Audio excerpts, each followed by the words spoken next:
if we can understand just the reason why we shit talk wrestling, why the fan base has completely died down, it could be one of two reasons: lack of mainstream and lack of testosterone. Why fans can't go back and watch it. Even old school fans have less of a faith in the product because such a thin skin of the community and the wrestlers itself. It has a lack of testosterone. Now, testosterone is important, all right? Understand this. You are watching half naked people fight. You are seeing them hit each other with weapons. You are seeing them shit talk each other. You're seeing them insult each other, hype up, and fight. That's what you see in shows. You see that in action cartoons. You see that in action movies. You see that in boxing fights. That is some alpha dog crap. I don't know where else you can get that type of medium from. And that's what made it over for pro wrestlers, because you can suspend your disbelief to a week basis, knowing that these over the top characters are coming out trying to outdo each other. That's what made watching pro wrestling fun, even back in the Ruthless Aggression era. You had Batista, Triple H, Booker T, Rey Mysterio, Edge, all alpha dog dudes.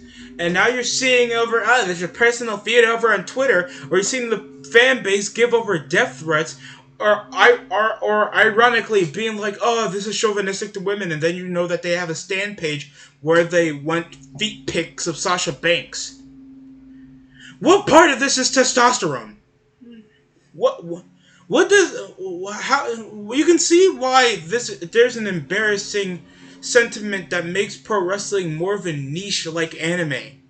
Now, I have nothing completely wrong with anime. I understand why it has the reputation that it has, and why not always a lot of people can, set themselves aside to actually watch the shows because of the community itself. I'm sure there's like thousands of anime you can actually watch that you can actually get interested to. It's just a fan base and just the shows that it have that make sure it's an instant turn off. And knowing like this is like the BS everybody's getting themselves into, it makes a lot of sense why pro wrestling is dying the way it is today.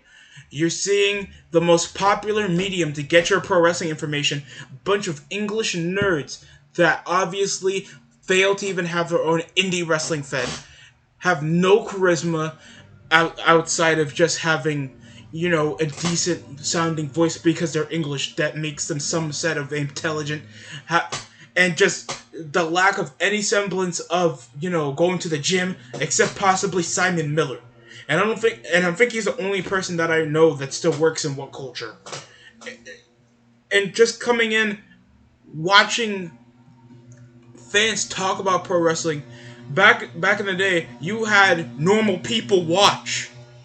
Now you're seeing dudes that wear I'm a Hugger shirt, Bullet Club shirts. They look like they haven't hit the gym. They possibly, half of the fans probably got friend zone. Even the PG era, the complete PG era, with John Cena coming out saying, "Oh, you got cancer? Come here, kid." And you're seeing families. You're seeing, sure, it's a more wide-known demographic that it's more family-friendly, but it's like it's still normal people coming in and watching the shows. And now you don't get that. There's no testosterone. If it was, you could see it over like, just watch Randy and face up against Matt Riddle, Fiddle My Riddle, coming out live tonight. They're not hyping it up. That's not how you hype up a fight. That's not how you hype up anything. And the fans are just exploring this even faster. Just look, and even the pro wrestlers. They're more encompassed to get over off a tweet than they are in a promo. They keep bitching that they're being undervalued in any wrestling fed that they go to, and they're not putting up the work to even let themselves be heard. This is why Mustafa Ali gets a struggle. This is why CM Punk gets a struggle. This is why all these guys that would have the talent to get further in the company are not doing as well as they hope, because they have this privileged mindset, or because you have a 5-star match by a 70-year-old gremlin Goblin Gooker that has never been in a wrestling ring before, means that determines if you're good or not to be in a company for a 10-year basis. That's stupid. And if you're telling me that I'm wrong, you're just more ignorant, that you're just setting yourself up to get, be belligerent in this fact that you're only listening to your inner circle of a fan base. You're not trying to widen your mindset up to a higher, like, echelon. This is why AEW is gonna fail. This is why WWE is dying the way it is, because it's always pressing up to this vocal minority that's obviously never satisfied with the product that they are given. It is completely and utterly annoying in the fact that this is what we gotta deal with.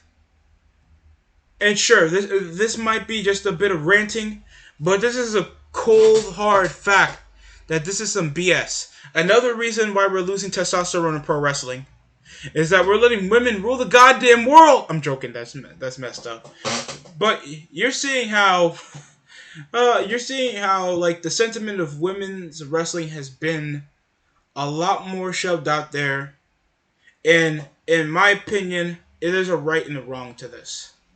Because this is setting up that the women are finally actually getting some, respectable screen time. They're not, primarily of them is not treated as eye candy, and some of them are actually treated as characters. But some of them either half-ass a gimmick, never have mic skills, either don't try to look presentable for TV, to drop, or just, have nothing to send for. You can have them do intergender matches all you want. That's not a character. Chris Statlander's not a character. Kylie Ray is not that. It's not as influential as like Bailey. Like, guys, this is just an odd sentiment. Just for the sake of just half-assing and thinking that's okay, and just understanding like this is this cuck nature. It's not showing more compatibility. Like, you think we should really care that now women have been gifted a shot at being at the top of the line? I just feel like it's completely stupid.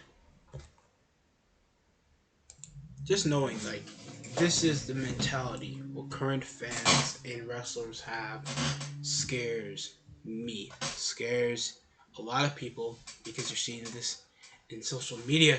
You are seeing this in the mainstream. You are seeing this everywhere, and it pisses me off.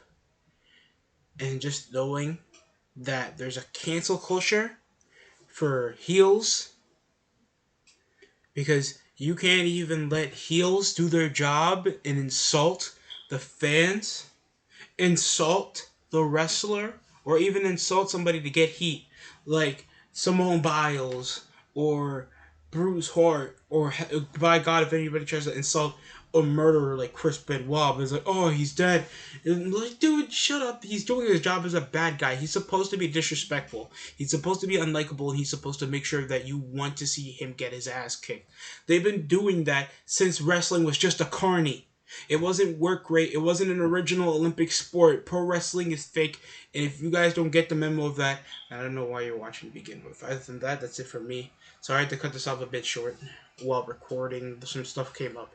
So, I want to thank everybody for taking their time. And Destructor and I just did a cool ass video. Shout out to him, bro. I thought that went really well with us taking a shit. 15 Reasons Why Dewdrop Sucks is already out. So, yeah. Thanks a lot for people who got time to watch it. If you have not, here's your chance to.